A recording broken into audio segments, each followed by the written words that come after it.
Rock and roll music. A lot of people love it. But have you ever stopped to wonder if there's any mysteries behind it? Like, did the Beach Boys really steal a song from Charles Manson? Or did Bob Marley really die the way they said that he did? Wouldn't you like to know? Join me as I speak to the author known as the rock and roll detective, Jim Berkenstadt, on this episode of True Crime and Authors. Welcome to True Crime and Authors Podcast, where we bring two passions together. The show that gives new meaning to the old adage, truth is stranger than fiction. Here's your host, David McClam. What's going on, everybody, and welcome to another episode of True Crime and Authors. Of course, I am your man, David McClam. Hey, if you guys haven't done so already, make sure you follow us on all of our social medias. One link to a link tree in the show notes gets you every link to the podcast you need to have. So if you've been listening to the show or you've been following your calendars, you know it is yet again time for another author interview. And boy, do I have one for you today, especially if you are a music fan. Let me tell you who our guest is today. He is a true musical Sherlock Holmes. He uncovers the lost history and mysteries hidden within decades of popular music.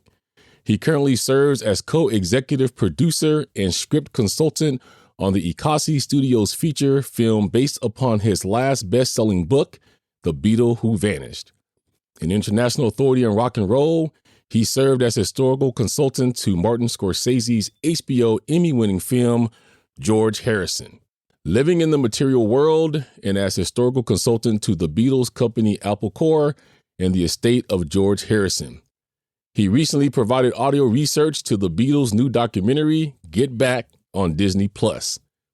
He has also authored Black Market Beatles and classic rock albums Nirvana Nevermind. All four of his books have been inducted into the Rock and Roll Hall of Fame Permanent Library and Archives. He also appears as an expert on the Reels Channel TV series Celebrity Legacies and Celebrity Damage Control. He is the author of the Gold Medal Award-winning Amazon.com bestseller Mysteries in the Music, Case Closed. He is the rock and roll detective. Please welcome Jim Berkenstadt. Jim, welcome to the show. Hey, thanks very much, David. It's a real pleasure and honor to be on your podcast today. It is an honor to have you here. Your book is very intriguing. I am a musician. I'm a professional drummer for more than 43 years. A lot of people in this book you talk about, there's things I did know and things I didn't know. But the beauty of your book, which you're going to talk about here in a minute, is you go way in depth into these situations. So I guess my first question for you is, how did you get into the business of uncovering secrets in the music world? Well, I think it dates back to two points in life. One, when the Beatles first came on the scene, every time the Beatles came out with an album, I would use my hard-earned paper route money and buy their next album. And I was always interested in the credits on the back, and there weren't many back then. But then magazines started to come out, tell you a little bit more about who did what in productions. And I was just fascinated with knowing sort of the behind the scenes story on how albums were created and how the artists wrote the songs, that sort of thing. Which is why I wrote Black Market Beatles, which was about the Beatles' lost recordings and how they just never ended up on albums and such. The Nevermind Nirvana album was about totally 100% behind the scenes of how Nirvana came to produce that album, just so people could have an idea of these things that seem mysterious to us otherwise. And then the other thing is that I became a trial lawyer at the age of 25. And the tools that I learned from working at that job for many years were how to dig up lost documents, how to locate witnesses, how to extract the truth out of those witnesses, or on the other hand, find issues with their credibility. And so I applied a lot of those tools to my passion, which was music, and decided that I wanted to try to unravel mysteries that had never been really solved before. As you know, many times the media puts out a story and then never changes it or corrects it or follows up on it. So whatever they first put out sort of sticks in our minds and we feel that's the truth. But in the case of a lot of rock and roll stories, those are really myths and conspiracies. So I wanted to clear up some of the biggest ones in this new book, Mysteries in the Music, Case Closed. Now, it's interesting that you have so much to do with the Beatles, and I'll tell you why I say that. As you probably know, the Beatles catalog, anything about the Beatles, Apple Corps is really protective over. It's really hellish to even get rights to that. There's a famous game called Rock Band, for instance, and they had tried for a long time, and then they finally released one called the Beatles Rock Band. But Apple Corps came and said, you can't do any extra fills. It's got to be right, straight lace. It's got to be just like this for us to approve it. How did you crack that to let them let you write books like this and give you all the information that you needed? It's sort of two different things. One, I consulted to the Beatles because they found through some of my earlier books that I was really good at digging up lost information, whether it be finding someone that they hadn't heard from in a long time who they maybe wanted to interview for a documentary, or looking for lost recordings. When I did Black Market Beatles, a friend of mine was actually at Apple. That came out in '94. And the Beatles were working on the Beatles Anthology, which was a 3-album set and also a big documentary film. And when my buddy was there for a different reason, he found that Neil Aspinall had my book on his desk. And he was the CEO at the time and had started with the Beatles way back in 1960. So he'd been around. And he told my friend that he was actually reading this book because it had a lot of good information about recordings such as demos or alternate takes or outtakes that didn't make their way onto Beatle albums. So they had an idea of who I was. And then in 1998, I started working for George Harrison. I heard he was working on a project. I found the email of his personal assistant, and I wrote off to her and said, I think I can be of some help here. So next thing you know, I was on board working for George Harrison. After doing that for a couple of years, and before George passed away, he suggested to Apple at one of the board meetings that they bring me on to help them when it comes to finding lost Beatle interviews or lost recordings, that sort of thing. So I've worked on a number of Beatle projects over the years, including the new Get Back movie with Peter Jackson, 8 Days a Week, the Ron Howard documentary, several box sets that they've put out. And then even just sometimes they'll just say, we need this interview of John Lennon at the Cannes Film Festival in 1965. We've never been able to find it.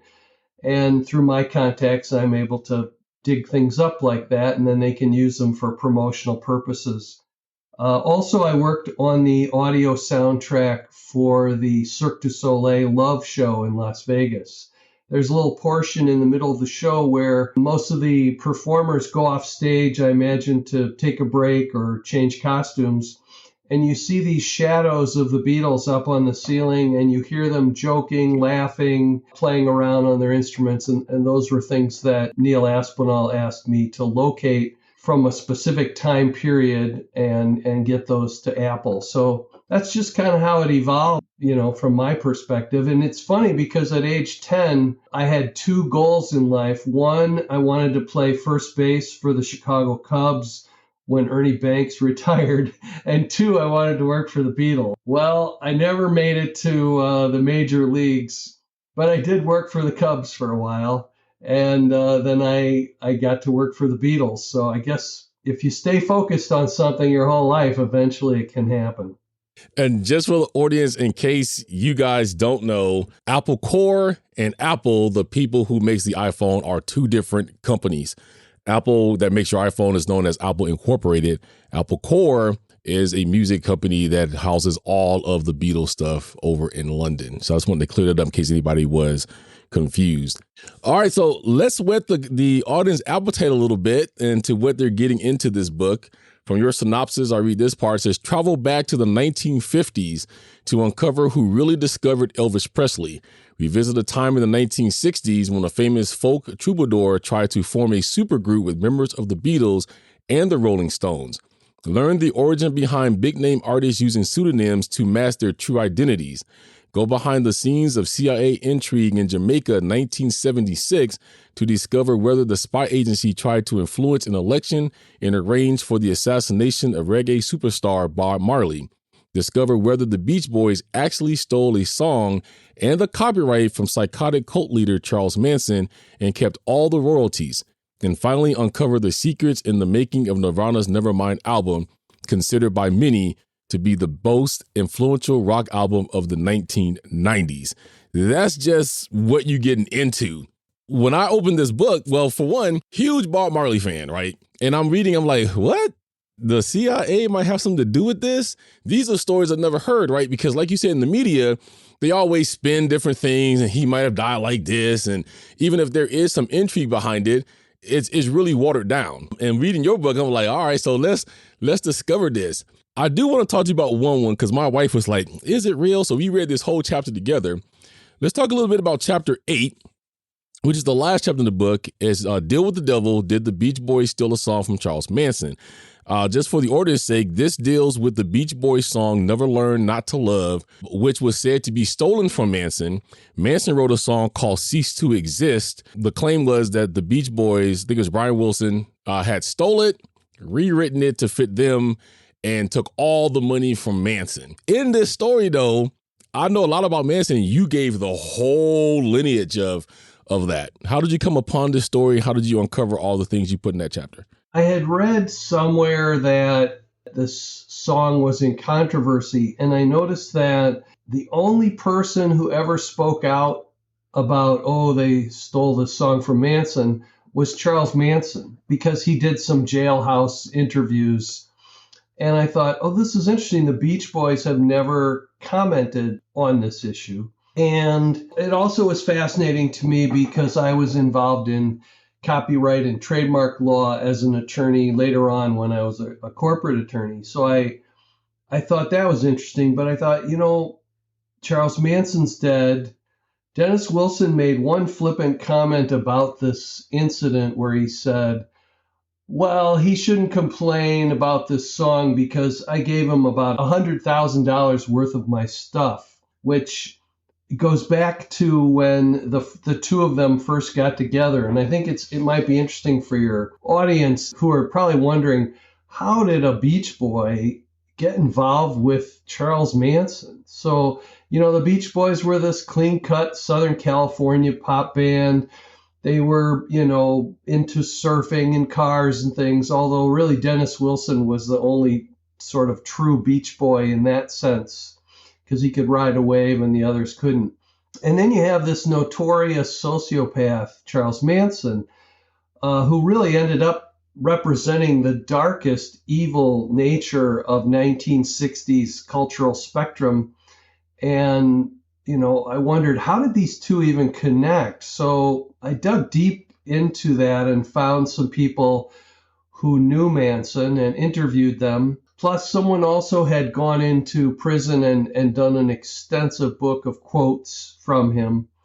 But I discovered that while he was in prison, Alvin Karpis of the Ma Barker gang in the 60s taught Charlie Manson how to play guitar. And at the same time, Manson was learning a whole gobbledygook of philosophies in prison, whether it was how to sell something or Christianity or Scientology or any number of things. And he just sort of meshed all these concepts together and thought, this will help me when I get out to influence other people to do what I want. As for the guitar playing, he thought, I can write songs now that I know how to play a few chords, and maybe these songs can help me also to convince people of my beliefs. Dennis Wilson was a very trusting, nice guy. He one day he picked up two female hitchhikers, which was pretty standard back in those days, and brought them back to his house.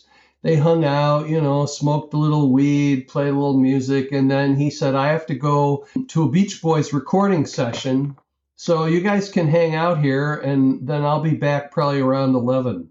When he came back home, Charlie Manson, who was attached to these girls, they were part of his, cult family. He had been told about this, and he had moved all of his girls into Wilson's house and was standing outside and greeted Dennis Wilson into his own home.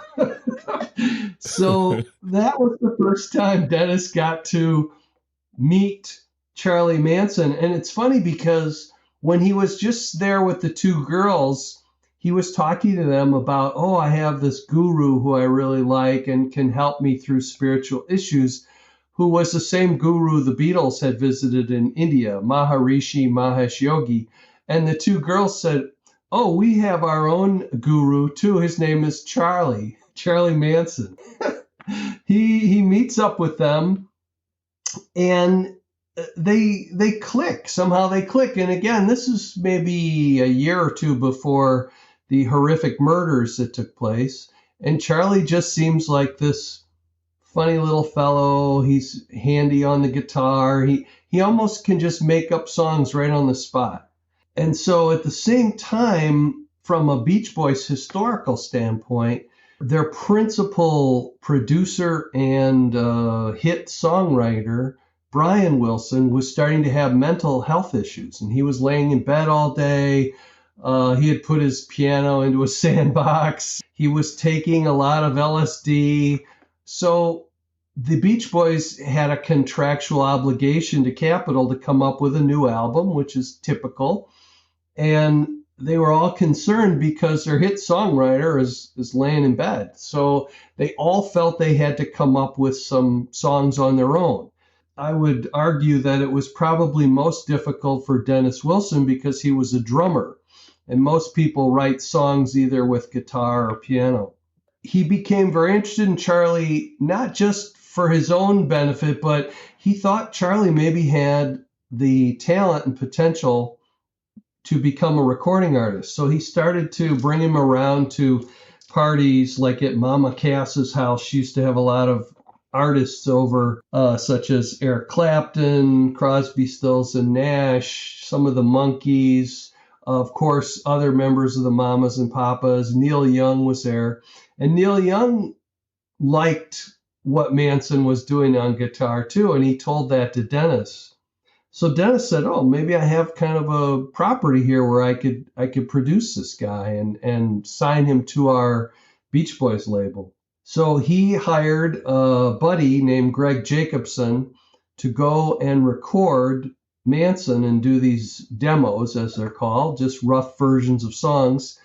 And when it came back, Greg played them for Dennis Wilson, and Dennis really liked the song Cease to Exist. So one of the dilemmas was, after Greg Jacobson, who recorded these songs, eventually testified against Manson at the murder trials and then just vanished, completely underground, didn't want to be found, because a lot of people who testify against Manson, sometimes they disappear later because Manson has tentacles. So I couldn't find this guy. I finally got to like the 14th page of Google on his name, and it said that he had recorded a track with Taylor Hawkins of the Foo Fighters.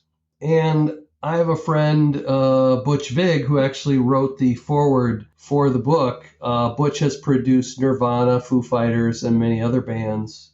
I asked him to call Taylor Hawkins and see if he could get Greg's phone number.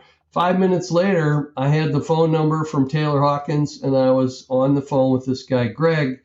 And I thought, I've now found the only living witness to whether or not this deal was made between Manson and the Beach Boys. So, it became a question of, it also became both a factual and a legal question, because copyright law has, certain rules to it. So I wanted to know, did the Beach Boys steal Manson's song for their own and keep the royalties? And was there any sort of deal? And was the deal legal? I also worked with a copyright, trademark, federal judge to determine that, because one of the difficulties is sometimes the law requires that something be put in writing. And in this case, they had a conversation about a song and some money changed hands, but there was nothing in writing. So that makes the question even more difficult. And, Manson didn't understand business or law.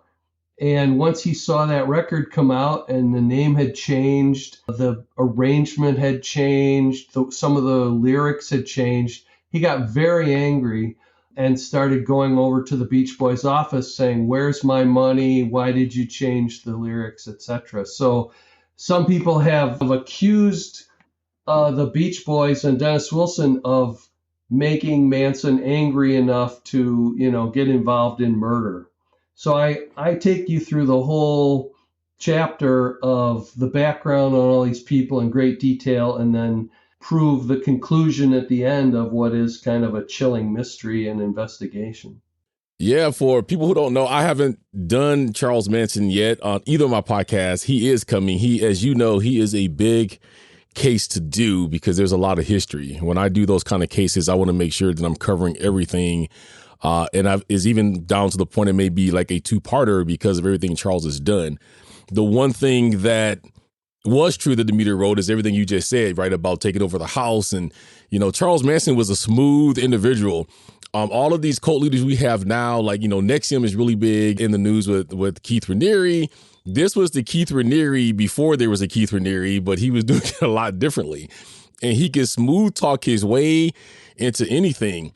And when it came to Wilson and the Beach Boys and everything, he was really honing in on the fact that he was really into sex, drugs, and he had the women coming around, and I guess he kind of figured as long as I keep him high and sexually satisfied, I'll get everything that I want. I have read that the Beach Boys was to blame for him being, becoming what he was.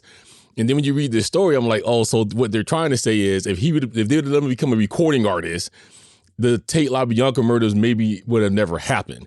I kind of disagree with that. No matter what he did or what you did for him, I think he was already on this tail to becoming what he actually became.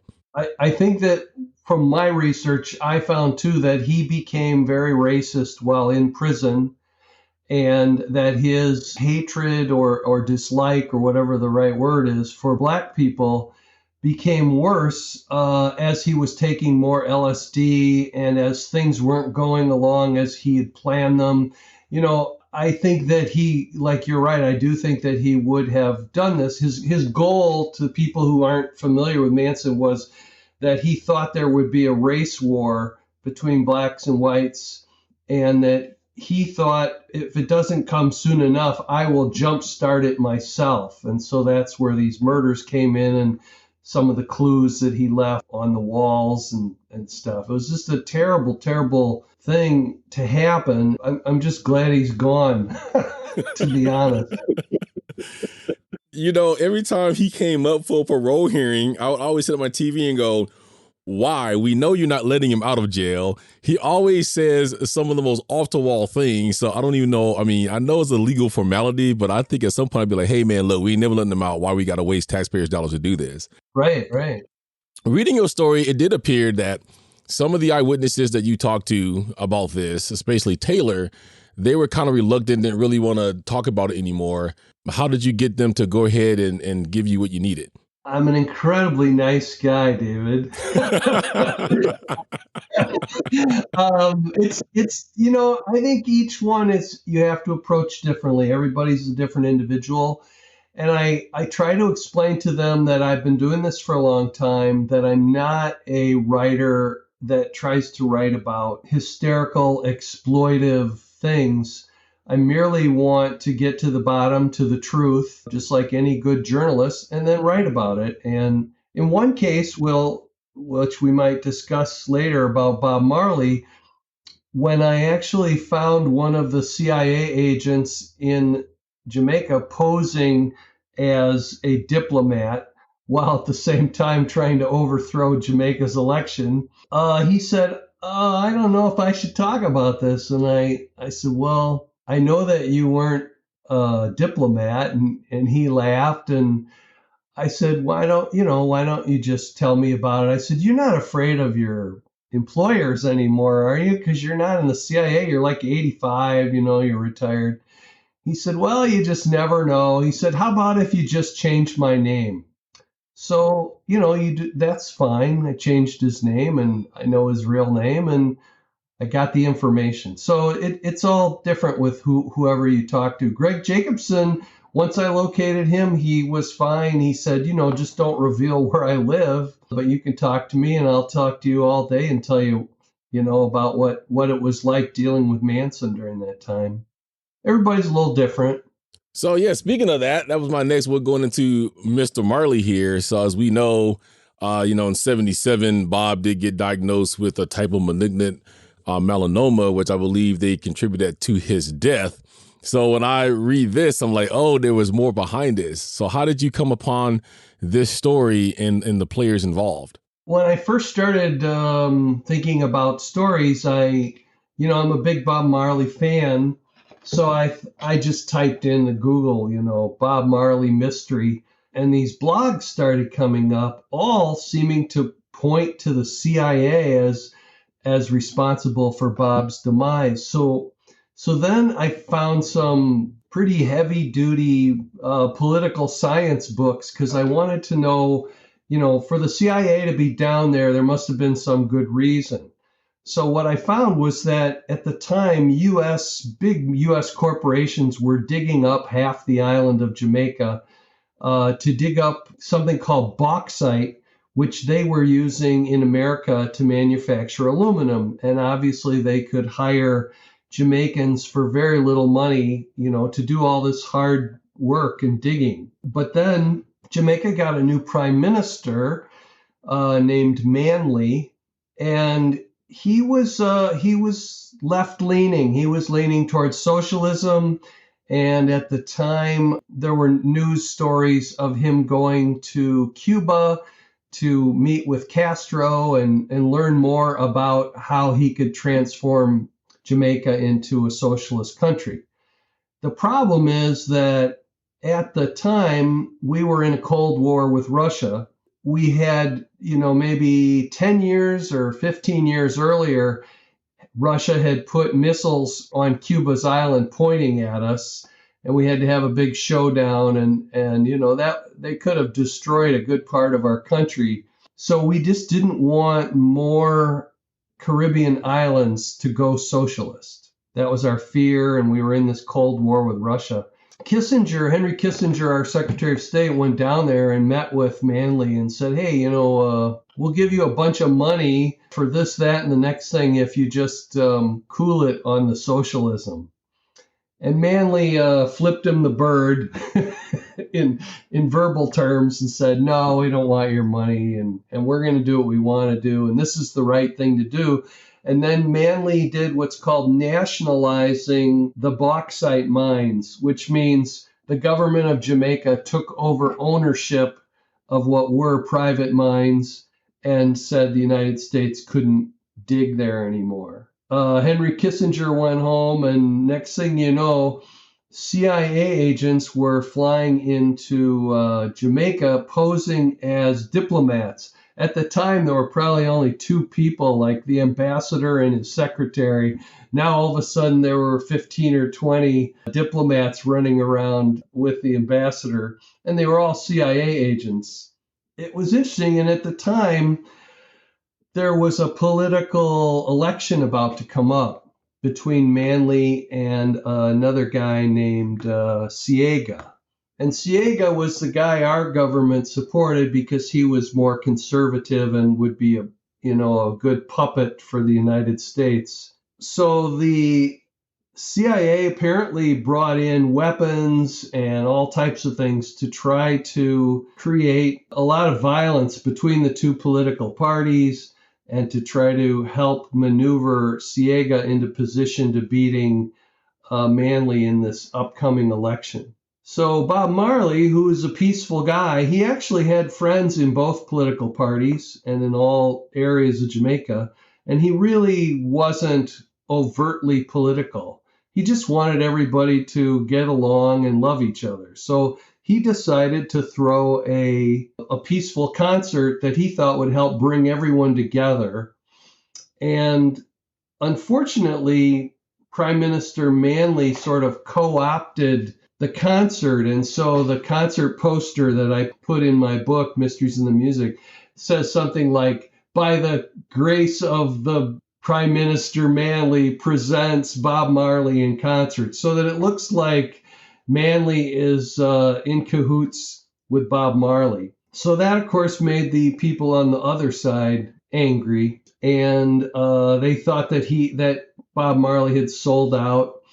And of course, we had all these CIA agents down there. The other interesting thing is Carl Colby was a young man who was hired by Bob Marley's record label to go down to Jamaica and film this concert. He was one of two cameramen, I believe.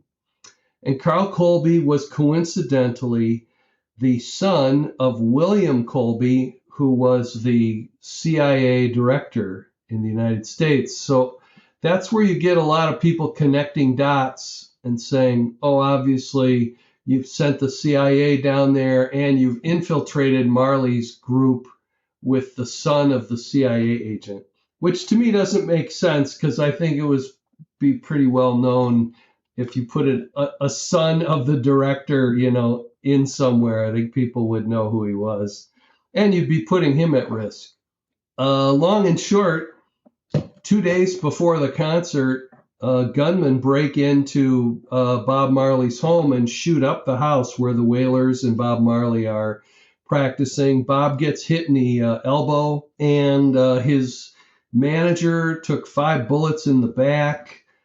And a lot of the other Wailers just sort of scampered out of there and vanished. It's an intriguing story because he goes to the hospital, and then later he's hidden away, and he has to decide, am I going to go up on stage and do this thing? And, won't I be a target?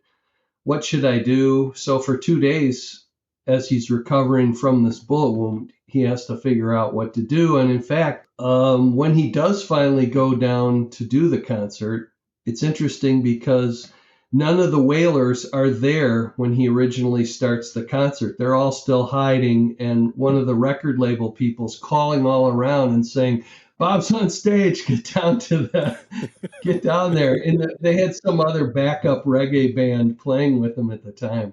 And you can actually see this movie. It's on YouTube. It starts with just one camera, and the cameraman is Carl Colby, the son of William Colby, the CIA director. And then apparently there's another alleged attempt on his life actually before he went down to the concert to play, which I'll leave for the readers. And so then, as a result of these 2 attempts, people have come up with a number of theories as to whether the cancer was caused by the second attempt, and or whether the lead, because he left the bullet in his elbow, because they said if we try to remove it, you may lose ligaments and muscles and nerves and not be able to play guitar anymore. So he left that bullet in place. So some wonder whether the lead from the bullet may have caused some problems as well. So I dig into it. I talked to Lieutenant Colonel Oliver North, who talked to Gerald Ford, who was president at the time.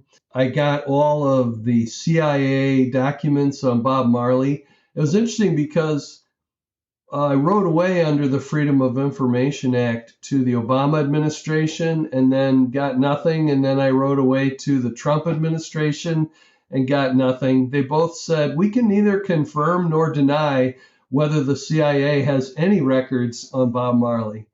And when I spoke with Colonel Oliver North, he said, have you heard of this website called WikiLeaks? They have it. So that was pretty helpful. He said they should have given it to you because they've been unclassified, but he said, sometimes they just don't like to cooperate. I said, okay, that's what we pay our taxes for. But it's a fascinating story. Yeah, it certainly is. I mean, it's things I certainly didn't know. I'm sure other people didn't know either, because when I would look through the titles of the chapters in the book, I'm like, wow, really? So there's more secrets to this. The last one I will ask you about, I have to admit, I haven't read this chapter completely yet because it's a little emotional. It deals with Nirvana, of course. Those of us who was around, they started in 87. Of course, it ended in 94. Knows a lot about Kurt Cobain. Now, you've chosen in your book to dig deep and tell us the true meaning behind the album Nevermind. Just for the listeners, if you guys are not aware of that album, this was the album that was written 3 years before Kurt Cobain committed suicide. And in this album, he was angry, he was fed up, he was heading into depression. If you saw him do interviews during this time, he just looked like a hot mess. He was completely disheveled. And there are a lot of people saying that this particular album is telling you exactly what was going to happen. So I guess my first question is, his wife, Courtney Love, has been very protective over what is said, done, who says what about Kurt since he passed away back in the 90s. Did you get to talk to her? And if so, how did you get her to okay this for you to do? So I did not talk to Courtney Love at this time. When I wrote the book about Nirvana, I think I spoke with her manager and her attorneys, mainly because I wanted to use some of his lyrics to illustrate some points, as like you were saying, about how he was feeling and such. It was more of a business transaction than we don't want you writing about it. I think the fact that I know Butch Vig and that he's friends with Courtney and with the other members of Nirvana. I talked to, the engineer and the mastering guy and a lot of people in and around Nirvana. And then I was able to find some really compelling quotes from the band members that they had talked about things in the past. I think they are all aware of who I am, and I think through Butch Vig know that I'm not a exploitive guy. When I talked to Nirvana's manager on the phone, he said, "Do you want to know about the time the bass player was thrown in jail during the making of the album?" And I said, "Well, not unless it has something to do with the making of the album. The fact that he's thrown in jail or whatever, it really doesn't interest me." And he goes, "Oh, good." So that was sort of a test question to see where I was headed. And once I did that, like, he opened up a whole treasure trove of records to me, document type records and things, because he saw that I was just interested in how did this album get made? How did it get written? What was it like recording it? And what are some of the kind of interesting secrets or things that went on that we wouldn't otherwise know just from listening to the album. So again, I think if you are a writer who is all about the sex, drugs, rock and roll, exploitation, you're not going to get much cooperation. If you're really more interested in the creative process and that sort of thing, I think they're happy and willing to cooperate. And again, a good book written about an album is only going to help sell more albums. For sure. I will say this, the reason why I enjoy your book so much, being that I guess they call me a journalist now because I'm a podcaster and I have to do research myself, is exactly what you said. The book was written very respectful. The information that we needed to know is there, but it wasn't exploitive. And I do know with a lot of, we've lost more musicians and a lot of people that are famous, they're worried about stories coming across as not true, and authors write these things so they can sell books. That is clearly not the case in your book. You've taken great painstaking measures to make sure that didn't happen. You've talked to the people you needed to talk to. I appreciate this book. I hope everybody goes out and read it. I've learned a lot from it, and I'm glad you wrote the book. So Mysteries in the Music, case closed. Guys, make sure you go out and get a copy of that. I wanted to ask you, now that you have this book that is now a gold medal winner, is also an Amazon.com bestseller, You got other books that's done the same thing. You're now in the Rock and Roll Hall of Fame. You got some big names in there. I hope one day you write a book on Eminem. You know, Eminem just went into the Rock and Roll Hall of Fame this year. And I know he said in his speech that one of the reasons he shouldn't be there because he was a rapper and is the Rock and Roll Hall of Fame. But if you look at what he's done, especially as a white guy in a black business, he is the rapper. He should be there. So I hope one day you dig into him because I know there's a lot more into Eminem than what we know. All right, well, that's a good idea. I'm always looking for new ideas. So thank you. And I'm a big admirer of his music. So how did it feel when you have all these books now that are gold medal winners, bestsellers, you consulting on films and things of that nature? You know, how does that feel about your work? Well, I feel grateful that people want to know the truth. I think I enjoy the fact that I've sort of carved out a little niche, which is nonfiction music mystery stories. So I like bringing people the stories, and I especially, you know, you go on TV, there's all these shows called Unsolved Mysteries. And to me, that's frustrating. You watch, oh, here's another mystery, and now we don't know what happened, but here's another mystery. Well, I want to know, I'm one of those guys, I want to know what happened. And so my goal is, however long it takes, I'm going to work this story until I can find out the truth. And if I can't, then I just won't publish it because it'll be unsolved. So I try to just put out, you know, interesting, informative things about music and try to solve mysteries or misconceptions, you know, conspiracy theories, myths, hoaxes. It's just a lot of fun for me and, you know, keeps me out of trouble. So the name The Rock and Roll Detective, which, by the way, guys, it is copyrighted. Don't try to use it and steal it. How did you come up with that name? Who gave that to you? I think my recollection is that I was in the conference room at Apple, the Beatles Company in London, and I was talking to one of their people, and then Neil Aspinall finished with a meeting and came into the room and said, "Oh, there's the Rock and Roll Detective." And it just sort of stuck in my head. I didn't really think about that. I kind of laughed. And then maybe a few years later, I said, hey, you know, that's kind of a cool brand name, you know, that people will recognize me by. And so I adopted it and trademarked it, and away we go. Well, it is definitely a good name for you for what you do. What is coming next for you? What are we going to expect? More books, more mysteries and music? I hope so. Well, one of the, you know, I'm looking at a couple different ideas for a new book idea for next year to work on, and then I'm also currently pitching this book, Mysteries in the Music Case Closed, as a TV docuseries to several companies in Hollywood right now, along with my partner Paul Barras. And Paul was a producer of the VH1 Behind the Music. So he's sort of a, you know, he's a TV guy, but a real passionate rock fan. And I'm a storyteller and a researcher. So I think we're a good pair. And so we've been doing a lot of pitches lately to try to get this, these stories in the book, as well as many others that we have, trying to get them on TV and solve them for the viewers. Well, I hope that works out for you. I don't know if you knew this, but Behind the Music actually is back. It's on HBO, the HBO channel now. What they're doing is actually going back and talking to certain musicians. I saw the one with Ricky Martin, and they're actually showing him his episode of Behind the Music.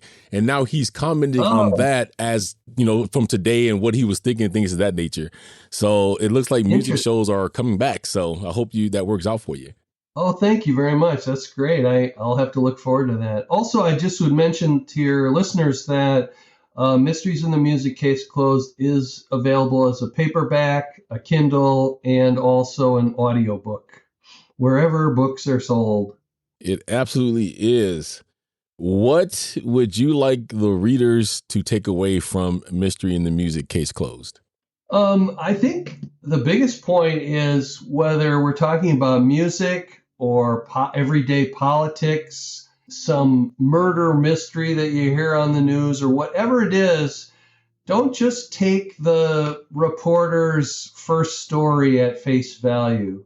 Keep in mind that sometimes for different reasons, people in power omit to tell you some things or purposely spin the truth, and you don't quite get the real story. And so be a little skeptical when you watch the news, because, I found from just these music stories, I found where the media had manipulated the story so that you feel a certain way when you're done reading it or seeing it, and that way happens to be not what happened. So just be a little skeptical when you watch the news.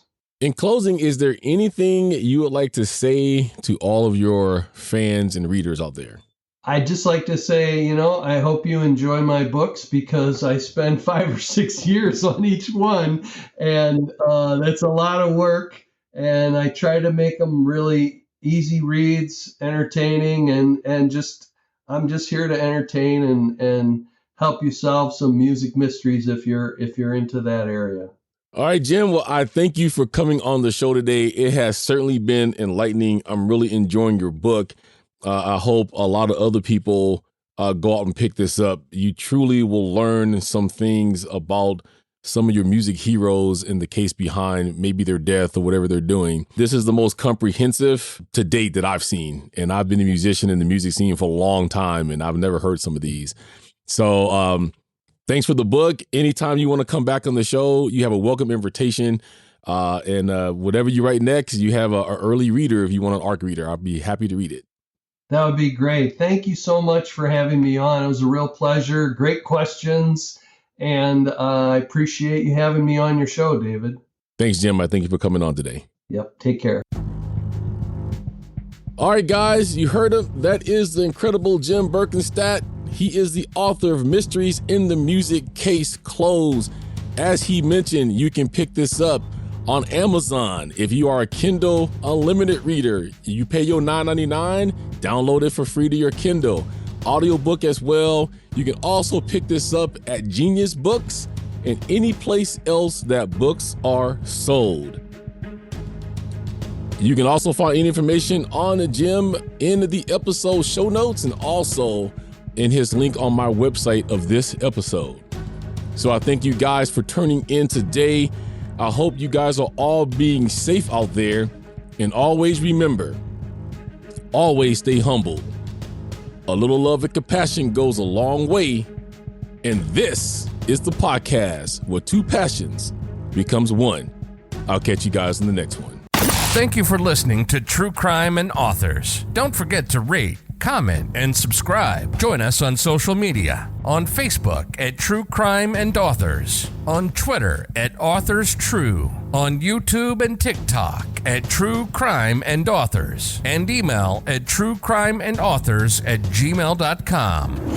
Cover art and logo designed by Dazzling_Ray from Fiverr. Sound mixing and editing by David McClam. Intro script by Sophie Wild from Fiverr. And I'm the voice guy, your imaging guy from Fiverr.